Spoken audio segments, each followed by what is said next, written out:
Hello everybody, and welcome back to Between the Lines, where we unravel mysteries, conspiracies, and the stories that defy explanation. I'm your host Cohen, and today we're venturing into the heart of one of Australia's most enduring enigmas, the mystery of Hanging Rock. It's Valentine's Day, 1900. A group of schoolgirls and teachers set off for a picnic at Hanging Rock, a serene volcanic formation in Victoria. By the end of the day, 3 girls and a teacher vanish without a trace, leaving behind a stunned community and endless questions. What happened that day? Was it an accident, foul play, or something even stranger? In this episode, we'll delve into the chilling details, dissect the theories, and explore why this tale continues to captivate us over a century later. Let's take a step into the unknown.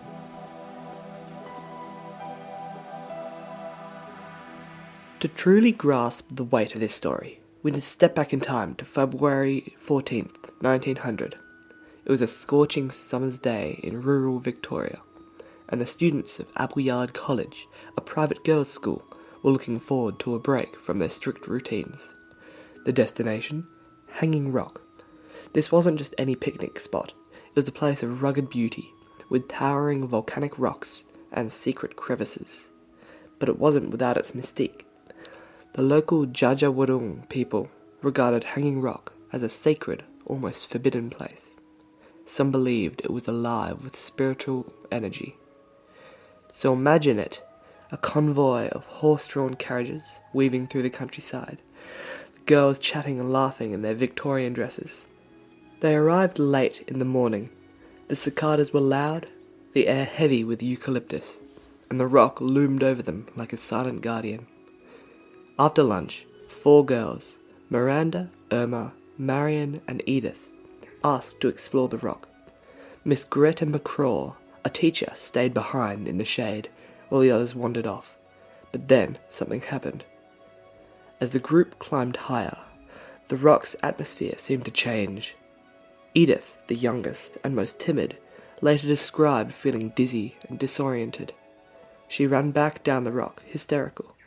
When she was finally calm enough to speak, all she could say was, "The others, they're gone." And she wasn't wrong. Miranda, Irma, and Marion had vanished. Miss McCraw, too, was nowhere to be found.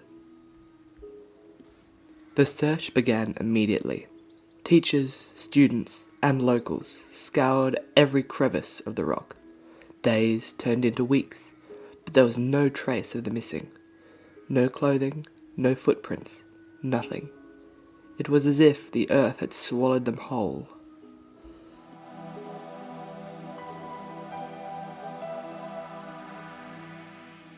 So, what could have happened to the girls and Miss McCraw? Over the years, countless theories have been proposed. Some logicals, others not so much. Let's start with the most obvious. One possibility is that the girls fell victim to Hanging Rock itself. The area is a geological maze of crevices, hidden caves, and sheer drops. Could they have slipped into an unseen chasm? It's plausible, but here's the catch. The search parties were thorough. They combed through every crevice and cave, and still nothing. Not even a scrap of clothing. And then there's Edith's account. She may have been hysterical, but her insistence that something unusual happened casts doubt on the accident theory. Then, there's the possibility of heat stroke or dehydration. February in Victoria can be brutal, and the girls were wearing heavy Victorian dresses. Perhaps they became disoriented and wandered too far to be found. But again, this doesn't explain Miss McCraw's disappearance, or why no remains were ever discovered. Next, we have the theory of foul play. Some locals reported seeing a strange man lurking near the rock that day. Could he have been involved?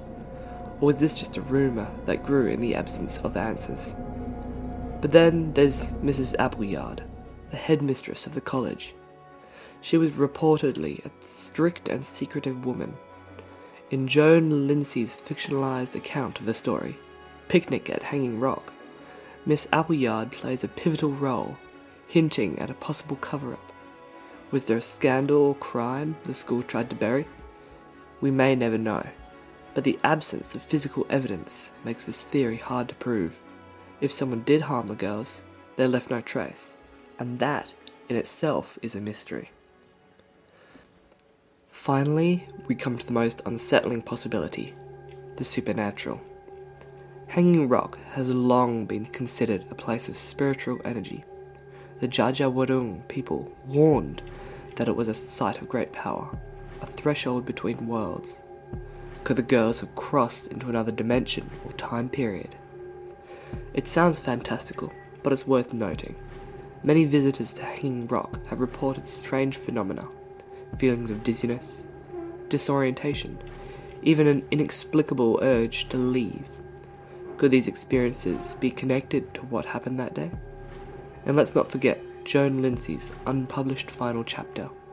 In it, she suggests the girls were drawn into a time warp, a portal to another realm.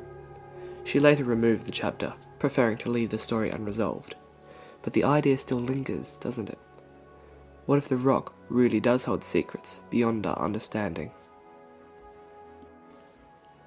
One of the most fascinating aspects of this story is how it blurs the lines between fact and fiction.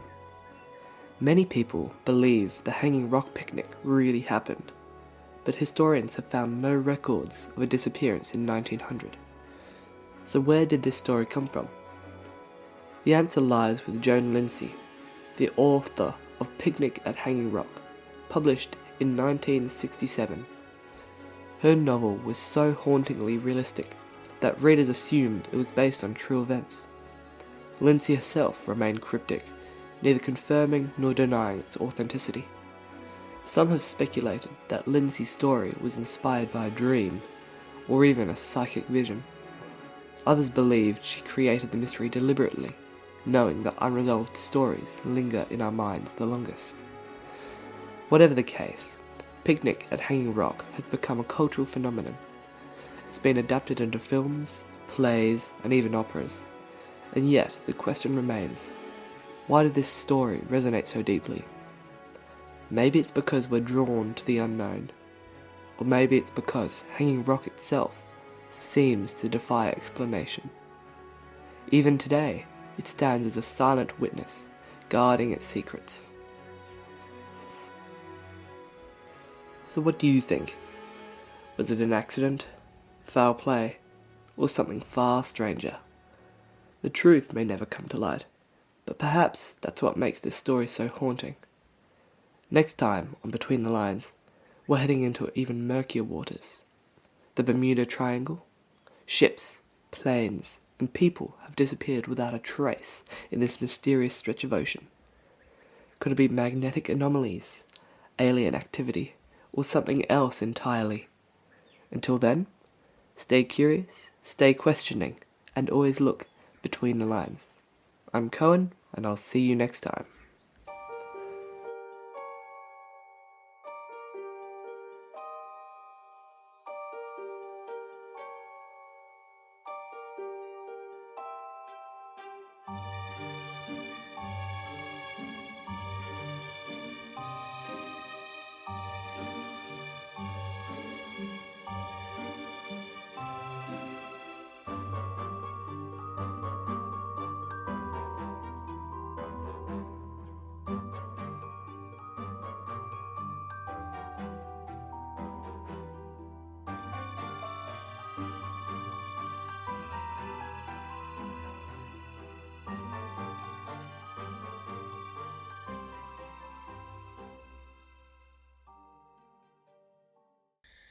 Our podcast music was provided by thepodcasthost.com and Alatu the Podcast Maker.